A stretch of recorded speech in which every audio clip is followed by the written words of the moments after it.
शहर से बहुत दूर एक गांव था। उस गांव में एक बरगद का पेड़ था। उस पेड़ पर एक झूला लटका हुआ था, लेकिन कोई भी गांव वाला उस झूले पर बैठने की हिम्मत नहीं करता था। एक दिन घसीटा और उसकी पत्नी निर्मला सो रहे होते हैं। तभी उन्हें खिड़की से किसी के रोने की आवाज आती है। इस वजह से घसीटा की नींद खुल जाती है। अरे ये कौन है? हे भगवान, लगता है ये आवाज उसी बरगद के पेड़ की तरफ से आ रही है। अरे निर्मला, जल्दी उठो, देखो ना, आज फिर से वही रोने की आवाज आ रही है। हे भगवान, ये रोने की आवाज तो उसी झूले की तरफ से आ रही है। तुम डरो नहीं, मैं अभी देखता हूँ। फिर घसीटा खिड़की की तरफ जाता है तो उसकी आंखें फटी की फटी रह जाती हैं। उसे झूले पर एक औरत दिखाई देती है। उसने सफेद रंग की साड़ी पहनी होती है और रो रही होती है। अरे निर्मला, जल्दी यहाँ आओ, देखो झूले पर कोई बैठा हुआ है। फिर निर्मला भी जल्दी से खिड़की की ओर जाती है और उस औरत को देखने लगती है। अजी, ये वही चुड़ैल तो नहीं जिसने इस झूले पर अपना कब्जा कर रखा है? तुम्हारा दिमाग खराब तो नहीं हो गया? वो सिर्फ एक औरत है। अजी, भला रात के 2 बजे कौन पेड़ के नीचे झूला झूलता है? अब तुम रुको, मैं अभी बाहर जाकर देखता हूँ।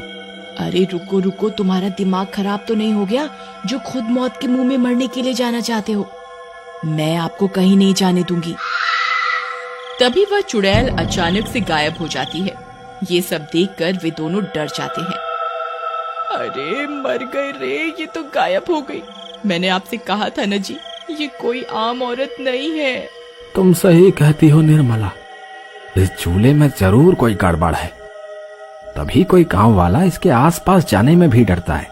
अजी, आज तक तो हमने इस झूले के बारे में सिर्फ अफवाहें ही सुनी थी। आज तो अपनी आंखों से देख लिया। मैं अब इस घर में और नहीं रहने वाली। फिर अगले दिन निर्मला का भाई अपनी पत्नी के साथ शहर से उसके घर आता है।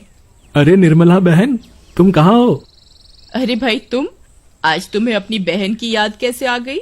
बस ऐसे ही बहुत दिन हो गए थे, तो मैंने सोचा अपनी प्यारी बहन से मिल लूं आज। फिर वे लोग पूरा दिन हंसी मजाक करके बिता देते हैं। और फिर रात होने पर, बबलू भाई, तुम नीलू के साथ इस कमरे में सो जाओ, हम साथ वाले कमरे में सो जाते हैं। और हाँ, तुम्हें किसी चीज की जरूरत हो तो मुझे बता देना। फिर इतना बोलकर निर्मला अपने कमरे में सोने के लिए चली जाती है। फिर कुछ देर के बाद नीलू की नजर खिड़की के बाहर उस झूले पर पड़ती है। अजी, इधर आइए, वो देखिए, वो पेड़ के नीचे एक झूला लगा हुआ है। हमारे शहर में तो ऐसा कहीं देखने को नहीं मिलता। चलिए ना, मेरा बहुत मन है झूला झूलने का, चलिए ना। अरे रुको रुको, अभी तो रात हो गई है, सुबह होते ही झूल लेना, अभी सो जाओ। फिर इतना बोलकर बबलू सोने चला जाता है, लेकिन नीलू उसी झूले को देखती रहती है। अजी सुनिए ना, चलिए ना, मेरा बहुत मन है। लेकिन बबलू नीलू की बात को अनसुना कर देता है और सो जाता है। फिर नीलू सोचती है, अरे ये झूला तो एकदम घर के पीछे ही है, मैं खुद ही चली जाती हूँ। फिर इतना सोचकर नीलू घर से अकेले ही निकल पड़ती है और सीधा उस झूले के पास पहुंच जाती है। अरे वाह, जैसा मैंने सोचा था ये तो बिल्कुल वैसा ही निकला। आज तो मजा ही आ गया। फिर नीलू उस झूले पर बैठ जाती है और झूला झूलने लगती है और गाना गाने लगती है। पंछी बनूं उड़ती फिरूं मस्त गगन में, आज मैं आजाद हूँ दुनिया के चमन में।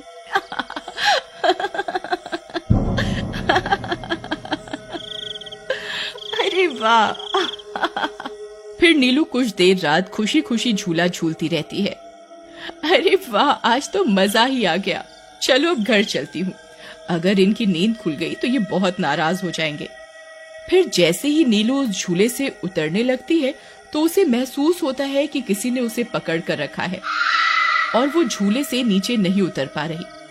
वो बहुत डर जाती है। अरे अरे ये क्या, कौन है जिसने मुझे पकड़ कर रखा है? वो इधर उधर देखती है लेकिन उसे कोई दिखाई नहीं देता।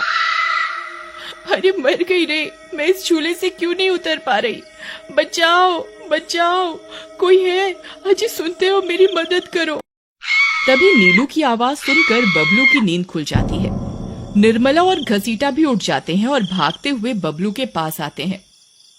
अरे बबलू, ये तो नीलू की आवाज थी ना, वो कहाँ है?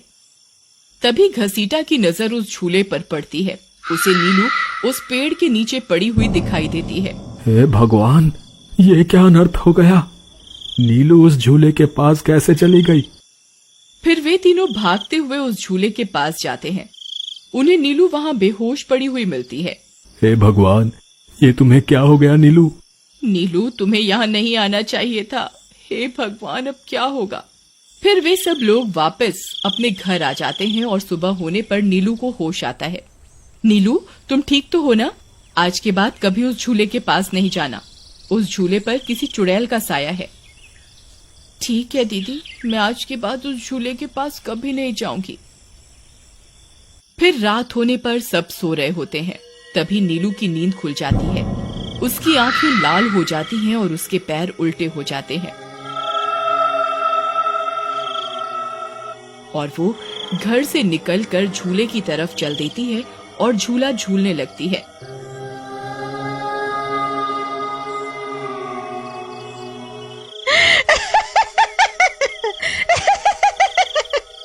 उसकी हंसी सुनकर उन सबकी नींद खुल जाती है।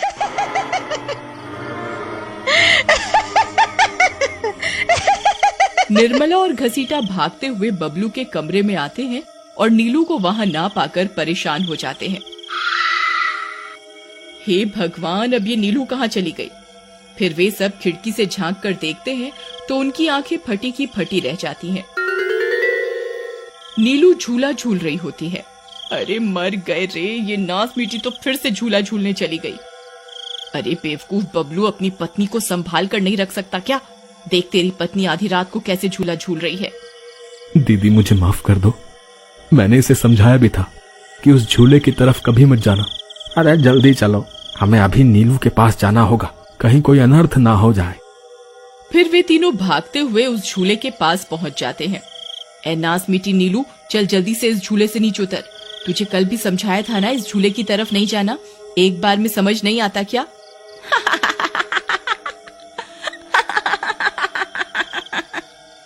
जरा इसके पैरों की तरफ तो देखो। अरे मर गए रे, ये तो चुड़ैल बन गई है। अरे मर गए रे, मेरी बीवी तो चुड़ैल बन गई। अब क्या होगा? अरे भागो रे भागो, सब अपनी जान बचाकर भागो। अरे मैं तो जीते जी विधवा बन गया। अरे मेरी बीवी तो चुड़ैल बन गई। फिर वे तीनों वहाँ से भाग जाते हैं। तभी उन्हें रास्ते में कुछ गांव वाले मिलते हैं। अरे घसीटा भाई, क्या हुआ? इतनी रात गए कहाँ भागे जा रहे हो? अरे भाई, इसकी पत्नी नीलू शहर से आई थी और रात को वो बरगद के पेड़ के नीचे बंधे झूले पर झूला झूलने चली गई। अब उस चुड़ैल ने उसके शरीर पर अपना कब्जा कर लिया है। हे भगवान, ये क्या अनर्थ हो गया? चलो हम सब मिलकर अभी वहाँ चलते हैं। फिर वे सब गांव वाले मिलकर वहाँ पहुँच जाते हैं। नीलू अभी भी झूला झूल रही होती है। ए चुड़ैल, बस बहुत हो गया। तूने हम गांव वालों को बहुत परेशान किया है। तेरी वजह से कोई भी रात को इस रास्ते से गुजरने की हिम्मत नहीं करता था, लेकिन बस आज तेरा खेल खत्म करके ही रहेंगे। चलो भाइयों, आज इस चुड़ैल को जिंदा नहीं छोड़ना बता रहे हैं। भाइयों, हमें इस झूले को इस पेड़ से काट कर अलग करना होगा। फिर कुछ गांव वाले खंजर से झूले की रस्सी तोड़ देते हैं। झूला टूटते ही नीलू नीचे गिर जाती है और चुड़ैल गुस्से में नीलू के शरीर से बाहर निकल जाती है।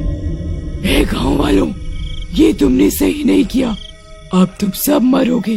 भाई जल्दी से इस झूले में आग लगा दो, हो सकता है इस झूले के जलने से ये चुड़ैल भी मर जाए। तभी एक गांव वाला उस झूले को आग के हवाले कर देता है। उस झूले में आग लगते ही वह चुड़ैल भी तड़पने लगती है और कुछ ही देर में वो भी जलने लगती है। मैं किसी को जिंदा नहीं छोड़ूंगी। अरे अरे मर गई रे। गांव वालों, मैं तुम्हें जिंदा नहीं छोड़ूंगी। मैं वापस आऊंगी।